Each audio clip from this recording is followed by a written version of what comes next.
91 ஆண்டுகள் 5 தலைமுறைகள் பாரம்பரியமிக்க SBS கடலை மாவு மற்றும் கேப்பை மாவு. உங்கள் ஆரோக்கியம் எங்கள் சந்தோஷம். நடிகர் திரு கமலஹாசன் அவர்கள் சொன்னது தவறு என்று சொன்னால் உள்துறை அமைச்சர் சொன்னதும் தவறுதான். ஆமா, உள்துறை அமைச்சர் திரு அமித்ஷா என்ன சொல்லுகிறாருன்னா சமஸ்கிருதத்துல இருந்து தான் அனைத்து மொழியிலும் பிறந்தது. அதுவும் தவறுதான்.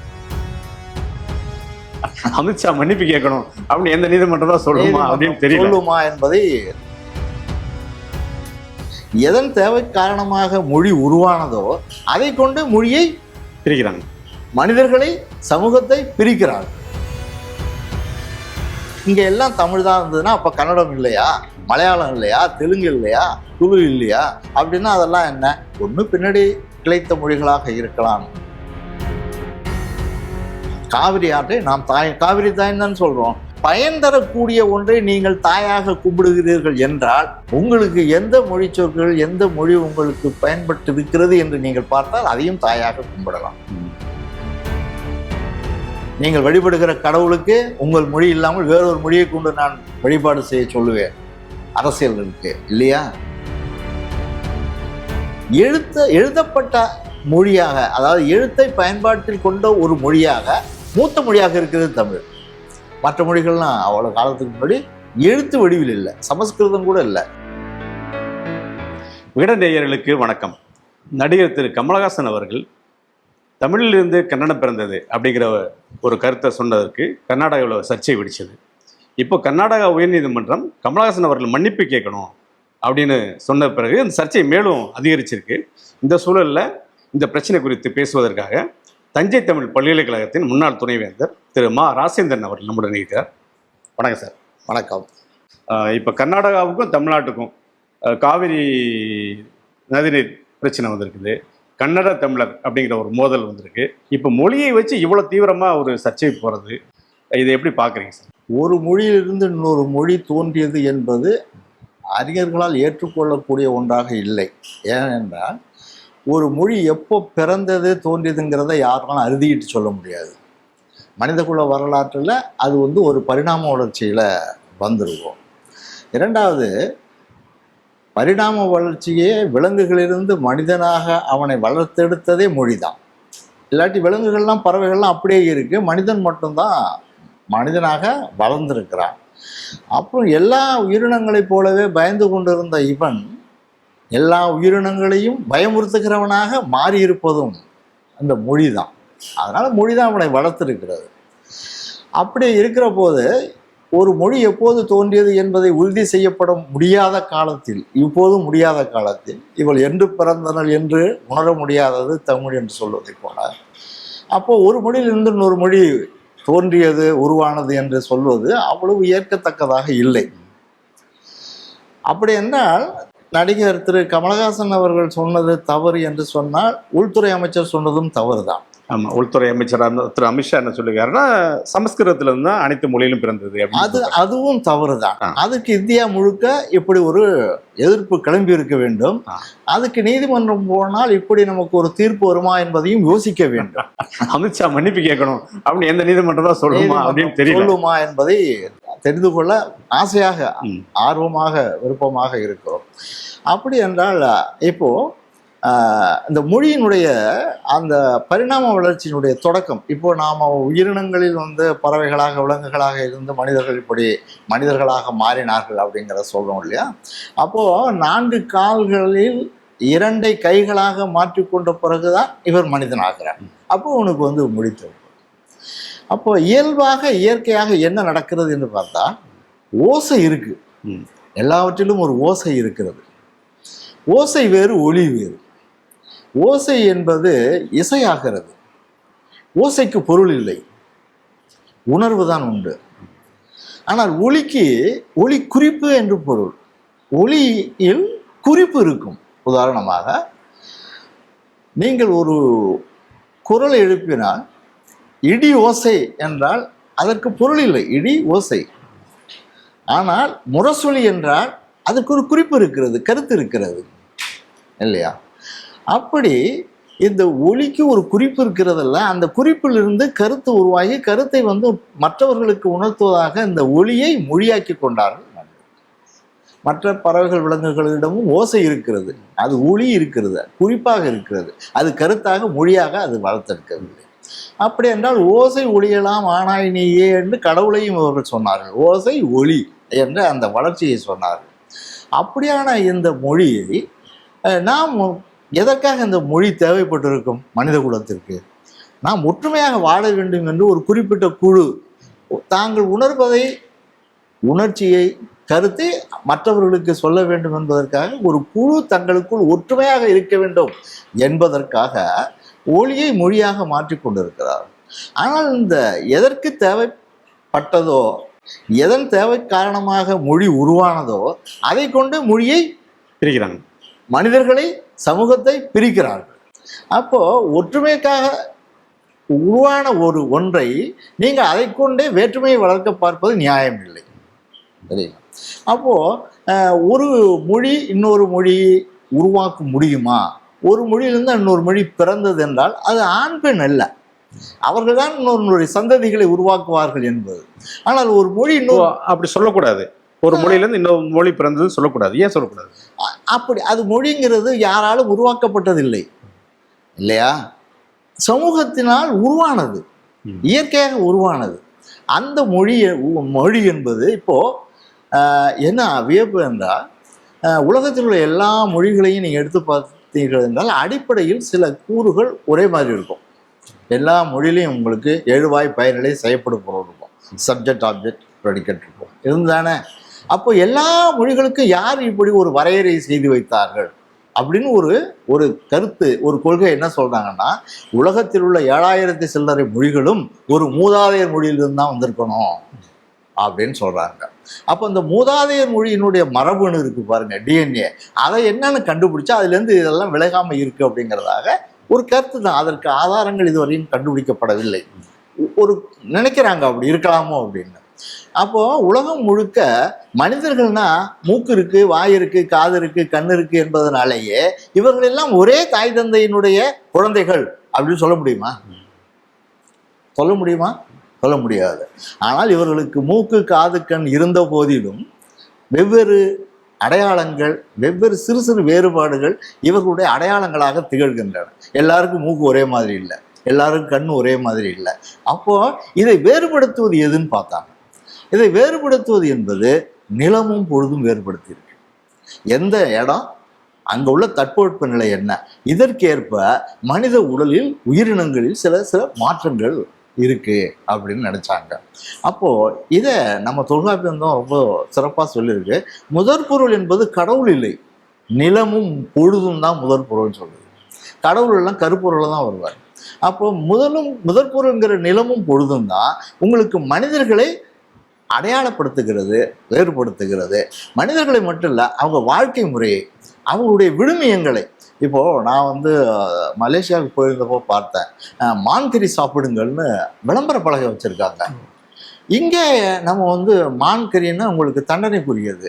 அப்போது இந்த நிலமும் பொழுதும் எப்படி வேறுபடுத்துது பாருங்கன்னா, அவங்க நண்பர்களை கேட்டேன், எப்படி மான்கறி சாப்பிட சொல்லி நீங்களே விளம்பரப்படுத்துகிறாங்க, அரசாங்கமே விளம்பரப்படுத்துன்னு கேட்டது. இங்கே மான்கள் ரொம்ப அதிகம், அதனால் அதை நாங்கள் ஆண்டுதோறும் அதை நம்ம மீன் பிடிக்கிறாங்கப்பா அந்த மாதிரி அந்த போல செய்கிறோம் அப்படின்னு சொன்னாங்க. அப்போது ஒரு இடம் அவங்களுடைய வாழ்க்கையினுடைய தன்மைகளை மட்டும் இல்லை, விழுமியங்களை கூட தீர்மானிக்கிற சக்தியாக இருக்கு.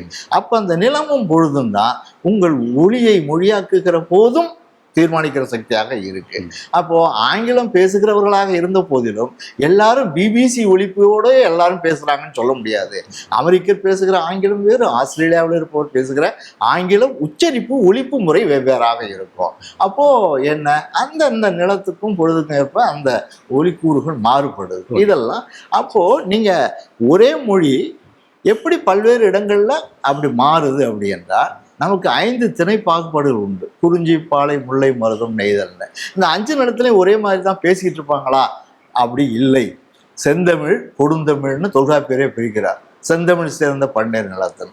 அப்போ அந்த இடம் எதுனா மதுரை, வையை, வடக்கு, தெற்கு அப்படிங்கிற பகுதியெல்லாம் ஒரு நிலவியல் அடிப்படையில் இந்த மொழியை பிரிக்கிறார்கள். ஆனாலும் கூட நீங்கள் தமிழ்நாட்டை பொறுத்தவரை சேர, சோழ, பாண்டியர்னு மூவேந்தர்கள் ஆட்சி செஞ்சுருப்பாங்க, ஏகப்பட்ட குறுநில மன்னர்கள் இருந்திருப்பாங்க. ஆனால் நாடுங்கிறது என்ன தெரியுமா? வடவேங்கடம் தென்குமரி ஆயிடை தமிழ் கூறும் நல்லுலகம். தமிழ்நாடுங்கிறதுக்கு வடக்கே வேங்கடம் தெற்கே குமரி அப்படின்னு சொல்லிட்டாங்க. அப்போ அதுக்குள்ள நிறைய அரசர்கள் இருப்பாங்க. சில அரசர்கள் மட்டும் இல்லை, நாடும் இருக்கும். ஆனால் அது ஒரே நாடு அல்ல, ஆனால் ஒரே மொழி வழங்குகிற ஒரு பகுதி, நிலப்பகுதி அப்படிங்கிறதாக இருக்கு. இந்த நிலப்பகுதிக்குள்ளதான் கன்னடமும் இருக்கு. தொல்காப்பியத்தினுடைய பணம்பாரணர் பாயிரம் என்ன சொல்லுது? வடவேங்கடம் தென்குமரி ஆயிடை தமிழ் கூறும் நல்லுலகம். அப்ப இந்த நிலப்பரப்பை எப்படி சொல்றது? ஆமா, நிலப்பரப்புனா தென்குமரினா என்ன? குமரி, இப்போதுள்ள குமரிக்கும் தெற்கு உள்ள பகுதி வரைக்கும் இது தமிழ் நிலப்பரப்புன்னு சொல்றதா? ஆமா, தமிழ் கூறும் நல்லுலகம். தமிழ்நாடுன்னு சொல்லல அவரு, தமிழர்கள் ஆட்சி செய்கிற பகுதின்னு சொல்லல அவரு, தமிழ் கூறும் நல்லுலகம், தமிழ் பேசிக்கொண்டு இருக்கிற இடம்னு சொல்றாரு. அப்போ கன்னடம் குமரியில இருந்து வடவேங்கடம் வரைக்கும் தமிழ் கூறும் நல்லுலகம். ஆமா, அதுக்குள்ளதான் கன்னடமும் வருது. நாம் எல்லாம் ஒரே மொழி குடும்பத்தை சேர்ந்தவர்கள். ஆனா தொல்காப்பியர் காலத்தில் பணம்பாரணர் சொல்றாரு இது தமிழ் கூறும் நல்லுலகம்ங்கிறாரு. தாழ்நூல் என்ன சொல்றாரு?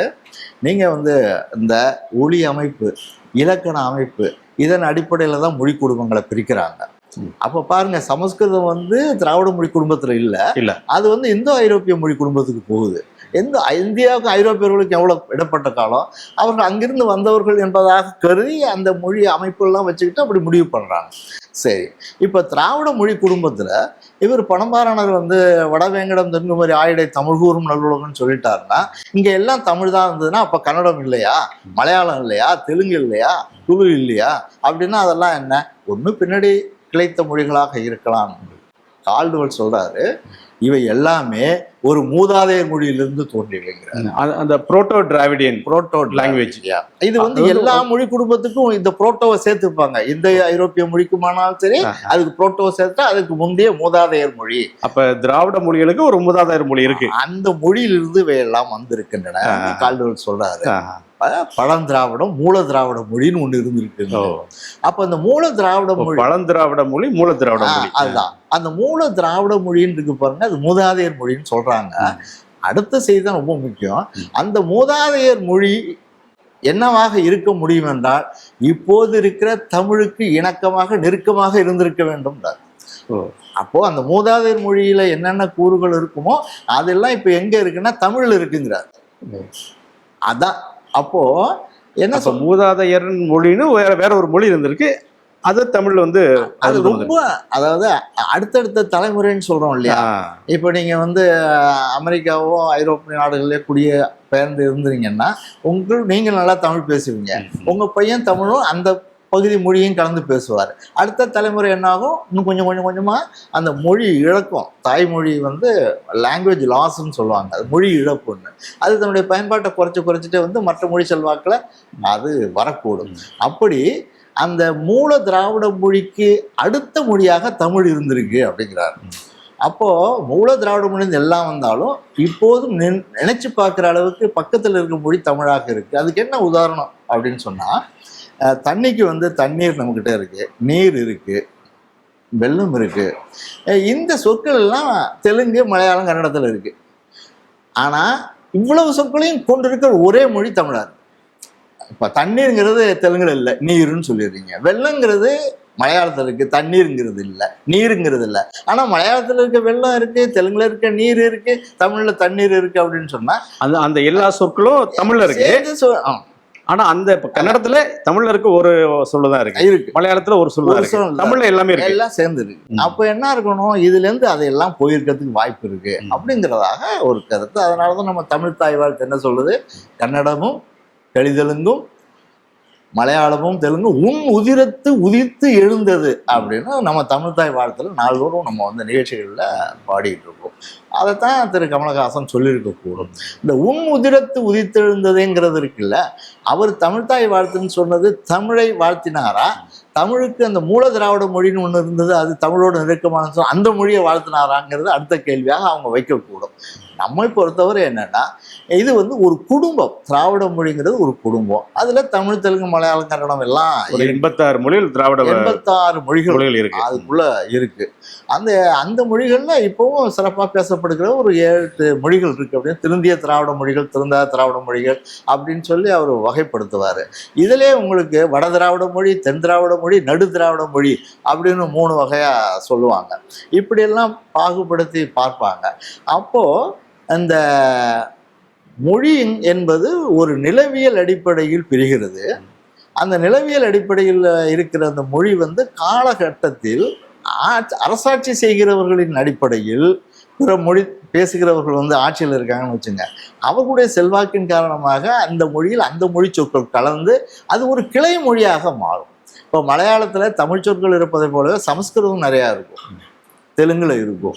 அப்படி மொழி கலப்பு கலந்ததுனால அதை எதிர்த்து நிற்காமல் அதை ஏற்றுக்கொண்டதுனால அந்த மொழி வந்து தன்னுடைய இயல்பிலிருந்து கொஞ்சம் மாறுபட்டு வேறொரு வகையான வடிவத்தை கொண்டு வரும். அப்போ வரும்போது என்ன ஆகுது, அப்புறம் ஒரு கிளை மொழியாக ஆகிடும். இப்போ நானே தஞ்சாவூரில் பிறந்து வளர்ந்தேன். நான் இங்கேருந்து இப்போ அங்கே போனால் நான் பேசுகிற தமிழுக்கும் அவங்க பேசுகிற தமிழுக்கும் இடையில வேறுபாடு இருக்கிறதா அவங்களும் சொல்கிறாங்க, என்னாலும் புரிந்து கொள்ள முடிகிறது. என்ன ஒரு மாதிரி பேசிகிட்டு இருக்காரு அவர் அப்படின்னு சொல்கிறாங்க.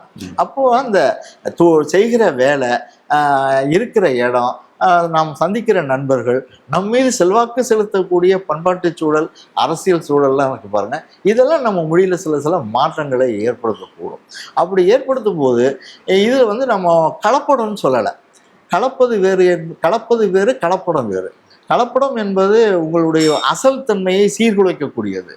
கலப்பு என்பது உங்கள் அசல் தன்மையை ஊக்குவிக்கக்கூடியது. அதனால் கலப்பது தவறு இல்லை, கலப்படம் தவறு. உங்கள்கிட்ட இருக்கிற அந்த அசலை கெடுக்காமல் உங்களை வளர்த்தெடுத்தால் அதை நாம் வந்து ஏற்கலாம். இப்படி பார்த்தால் நமக்கு வந்து காவிரி நமக்கு வருது அங்கேருந்து, அப்போ நம்மளை வளப்படுத்துகிறது. அதனால் அதை நம்ம தாயின்னு சொல்கிறோம் இல்லையா? காவிரி ஆற்றை நாம் காவிரி தாயின்னு தான் சொல்கிறோம். காவிரியை கொண்டாடுகிறோம், கும்பிடுகிறோம். அது முதல்ல அந்த ஆடி 18 தண்ணி வரும்போது பட்டு புடவையெல்லாம் வச்சு அந்த மக்கள், பூம்புகார் பகுதி மக்கள்லாம் பார்த்திங்கன்னா அதை கும்பிட்டு வரவேற்பாங்க. வீட்டுக்கு மருமகள் வருவதை போல, அது மருமகள் வருவதை போலவும் வரவேற்கிறார்கள், தாயை போலவும் கும்பிடுகிறார்கள். அப்படி என்றால் பயன் தரக்கூடிய ஒன்றை நீங்கள் தாயாக கும்பிடுகிறீர்கள் என்றால் உங்களுக்கு எந்த மொழி சொற்கள், எந்த மொழி உங்களுக்கு பயன்பட்டு இருக்கிறது என்று நீங்கள் பார்த்தால் அதையும் தாயாக கும்பிடலாம். இதுல வந்து தாய் அப்படின்னு எதை சொல்லலாம்? பயன்பாடு தான். உங்களுக்கு சமஸ்கிருதம் என்பது கன்னட மொழியை வளர்த்ததா அழித்ததா? அசல் தன்மையை. இப்போ காவிரி தண்ணி வந்து டெல்டா பகுதியெல்லாம் அடிச்சுட்டு போய் ஒன்றுமில்லாமல் ஆக்கிச்சு, பாலைவனம் ஆக்கிச்சுன்னு வச்சுங்க, அதை தாயின்னு சொல்ல மாட்டாங்க, பேய் என்று சொல்லுவாங்க. சரியா? ஆனால் காவிரி பலப்படுத்துகிறது என்றால், வாழ்க்கை தருகிறது என்றால் அதை தாய் என்று நாம் கும்பிடுவோம். அப்படி ஒரு மொழி உங்களுக்கு வளப்படுத்த பயன்படுகிறதா, உங்களுடைய அந்த மொழி வாழ்க்கையை இழக்க செய்கிறதான்னு பார்க்கணும். இழக்க செய்கிறது என்றால் அது வந்து உங்களுக்கு தாய் இல்லை, பேய். உங்களை வளப்படுத்துகிறது என்றால் அது தாய் என்று சொல்லலாம். இப்போ கன்னடம் வந்து தமிழை தாயாக கொள்வதில் என்ன தவறு இருக்க முடியும் என்பதுதான் இப்போ கேள்வி. எந்த மொழியில் எந்த மொழி உருவானதுங்கிறத பற்றி அது சர்ச்சை அப்படியே இருக்கட்டும், அது நீதிமன்ற அவமதிப்புகளாக ஆளாக வேண்டாம். ஆனால் நான் என்ன சொல்கிறேன் என்றால், ஒரு மொழியினுடைய சிறப்பு என்பது பேசுகிறவர்களால் இல்லை, அதில் பேசப்பட்டிருக்கிற பொருளால், அதில் சொல்லப்பட்டிருக்கிற சிந்தனைகளால். சரி, யாதும் ஊரை யாவரும் கேளீர் என்று 2000 ஆண்டுகளுக்கு முன்பு சொல்லப்பட்ட சிந்தனைக்கு உரியது எங்கள் கன்னடமும் தான் அப்படின்னு சொன்னால் உங்களுக்கு பெருமையா சிறுமையா? எங்களுடைய மூதாதையர் மொழி வந்து மொழியில் இருக்கிற இந்த சிந்தனை அப்படின்னு சொன்னால் உங்களுக்கு பெருமையா சிறுமையா? பிறப்புக்கும் எல்லா உயிர்க்கும் சொல்றது எங்களுடைய மூதாதையர் தான், நாங்களும் அதற்கு உரிமை கொண்டாடுகிறோம் என்று மலையாளம் சொல்கிறது. நமது சங்க இலக்கியங்களில் பல எங்களுக்கு உரிமை உடையது, எங்களுக்கும் உரிமை உடையதுன்னு மலையாளம் சொல்கிறது. அப்போ எங்களுக்கு உரிமை உடையதுன்னு சொல்லும்போது நீங்கள் பெருமை அடைவீர்கள் என்றால் நீங்கள் தாய் என்று சொல்வதில் என்ன தவறு இருக்க முடியும்?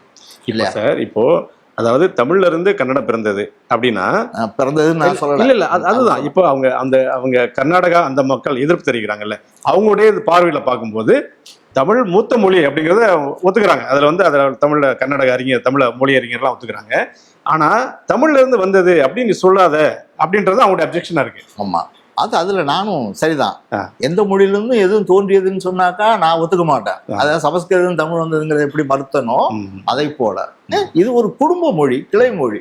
இணக்கமாக இருக்க வேண்டிய ஒரு மொழியை கொண்டு ஏன் பிணக்காக நாம் வாழ்க்கையை மாற்றிக்கொள்ள வேண்டும்? இன்றைய தேவை நீங்கள் வந்து சேர்ந்து வாழ்வதற்கு. அதான் இந்த காலகட்டத்தில் இந்த மொழி அரசியல் இருக்குல்ல, இந்த மொழி அரசியல் அது என்ன ஒரு அரசியல் என்ன ஒரு ப்ளே பண்ணுது? மொழி எதற்காக தோன்றியதுங்கிறத பற்றி பேசணும். நீங்கள் நினைக்கிறத என்கிட்ட சொல்கிறது, நான் நினைக்கிறத உங்கள்கிட்ட சொல்கிறது.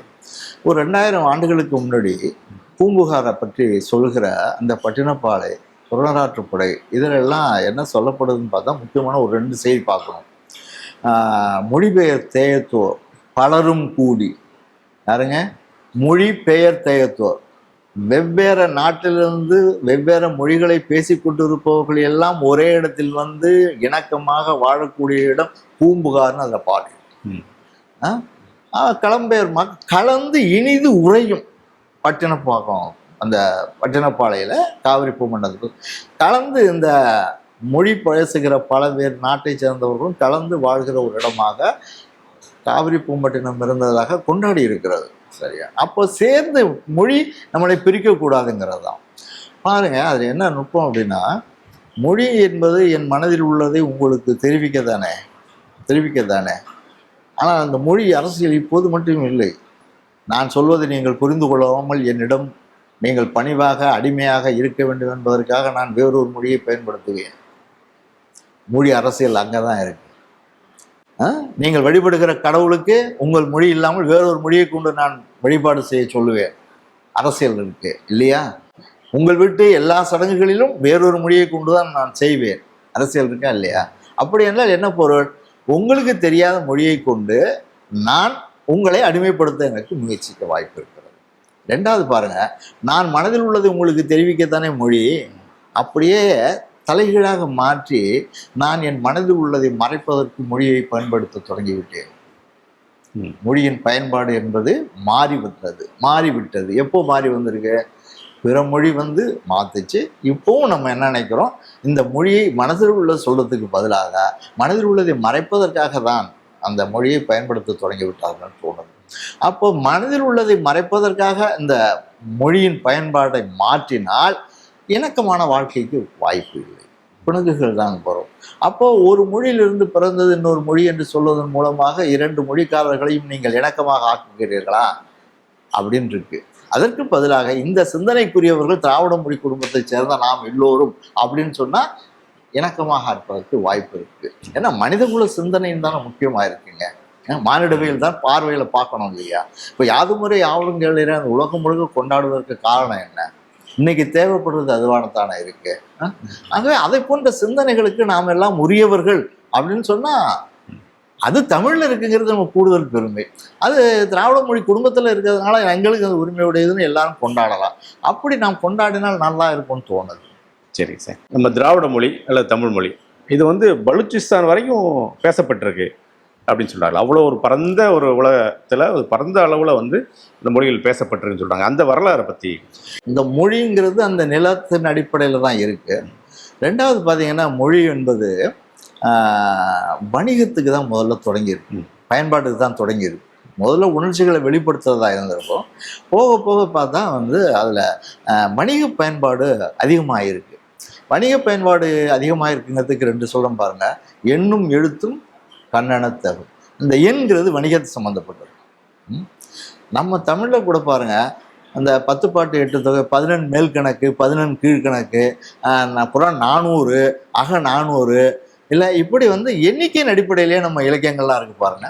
எல்லா மொழிகளுமே வணிகம் வந்து பயன்பாட்டுக்கு ரொம்ப முக்கியமான மொழியாக ஆகியிருக்கு. இப்போவும் வணிகத்திற்கு பயன்படுகிற மொழி தான் செல்வாக்குள்ள மொழியாக இருக்கு. அந்த வணிகத்துக்கு எப்படி பயன்பட போகுது ஒரு மொழிங்கிறத பொறுத்து தான் அதனுடைய ஆட்சி பரப்பெல்லாம் இருக்கக்கூடும். அப்போது இந்த வணிக பயன்பாட்டுக்கு உரியதாக இந்த மொழி இருக்கும்போது நீங்கள் ஒரே மொழியில் இருந்தால் நல்லது அப்படின்னு நினைக்கிறீங்க. உங்களுடைய அரசன் எந்தெந்த இடத்துல நீங்கள் ஆட்சி செஞ்சுருக்கீங்களோ அங்கெல்லாம் அந்தந்த மொழியை கொண்டுட்டு போய் சேர்த்தா அவனுடைய ஆட்சி பரப்பில் உள்ள மக்களை, இப்போ உதாரணமாக ஆங்கிலேயர்கள் காலத்தில் என்ன நடந்தது, இங்கே நமக்கெல்லாம் ஆங்கிலம் சொல்லி கொடுத்தாங்கல்ல, இந்த மக்களுக்கு வந்து ஆங்கிலம் தெரியணும், அதன் மூலம் அவங்க வந்து மதம் மாறணும், தங்களுடைய கடவுளை அப்படி வாழ்க்கை முறையே விழுமியங்களையே மாற்றி மனசுக்குள்ளே கொண்டு போயிட்டா இவர்களை ஆட்சி செய்வது எளிதுங்கிறது தான். அப்போ இந்தியா முழுக்க நீங்கள் பார்த்தீங்கன்னா இந்த அரசர்கள் யார் யார் எப்பப்போ ஆட்சி செஞ்சுட்டு வந்திருந்தாங்கன்னு பார்த்தீங்கன்னா அவங்க போன இடங்கள்லாம் சில கல்வெட்டுகளை இதெல்லாம் எழுதி வச்சுட்டு வருவாங்க. அந்த கல்வெட்டுகள் இருக்கிறதுனால அங்கே எல்லாருமே அதான் பேசுனாங்கிறது இல்லை. ஆனால் அம்பேத்கர் சொல்கிறாரு, இந்தியா முழுவதும் ஒரு காலத்தில் திராவிட மொழி தான் பேச்சு மொழியாக வழக்கு மொழியாக இருந்திருக்கிறது அப்படின்னு சொல்றாரு. நமக்கு கிடைக்கிற ஆவணங்கள், எழுத்தாவணங்கள்ல இந்த திராவிட மொழிகள்லேயே எழுதப்பட்ட மொழியாக, அதாவது எழுத்தை பயன்பாட்டில் கொண்ட ஒரு மொழியாக, மூத்த மொழியாக இருக்கிறது தமிழ். மற்ற மொழிகள்லாம் அவ்வளோ காலத்துக்கு முன்னாடி எழுத்து வடிவில் இல்லை, சமஸ்கிருதம் கூட இல்லை. கிபி 4ஆம் நூற்றாண்டுக்கு பிறகு தான் சமஸ்கிருதம் எழுதப்பட்டது கிடைக்குது நமக்கு இலக்கியமாக. அப்போ இலக்கிய நிலைக்காக நமக்கு பார்த்தாக்கா இதுதான் மூத்த மொழியாக இருக்குது. அதனால் ஒரு காலத்தில் இதனுடைய பரப்புங்கிறது, ஏன் நீங்கள் வெளிநாட்டில் கிடைக்கக்கூடிய கல்வெட்டுகளில் கூட தமிழ் கல்வெட்டுகள் கிடைச்சிருக்கு. அதனால் அது வரைக்கும் தமிழ் பேசியிருக்காங்களான்னு தெரியல. எகிப்தில் நமக்கு வந்து ஒரு பானை ஓட்டில் தமிழ் எழுத்துக்கள் கிடைச்சிருக்கு. அப்படியாக சில இடங்கள் நமக்கு கிடைச்சிருக்கிறதுனால அந்தந்த நாடுகள்லேயும் தமிழ் பேசப்பட்டுருவான் இல்லை. நமது இங்கேருந்து தூதுவர்கள்லாம் போயிருக்காங்க. அப்போ இந்த மொழி எப்படி அவங்களுக்கு இருந்திருக்குன்னு சொல்ல, நமக்கு வணிகம் எப்படியெல்லாம் நடந்திருக்கோ அந்த நாடுகள்லாம் தமிழும் போயிருக்கோம். உதாரணமாக நமக்கு இந்த மயில் தொகை எடுத்துகிட்டு போயிருக்காங்க. துகிங்கிற சொல்லு கிழக்கத்துலலாம் இருக்குது. ரைஸ், அரிசி, ரைஸுங்கிறது இருக்குது. கூலி இருக்குது. இப்படியான அந்த சொற்களுடைய பயணம் இருக்குது பாருங்க. இதை கொண்டு இது என்னென்ன மொழிகள்லாம் போயிருக்குன்னு தெரியுது. நமக்கு ரிக்வேதத்திலேயே தமிழ் சொற்கள் இருக்குது.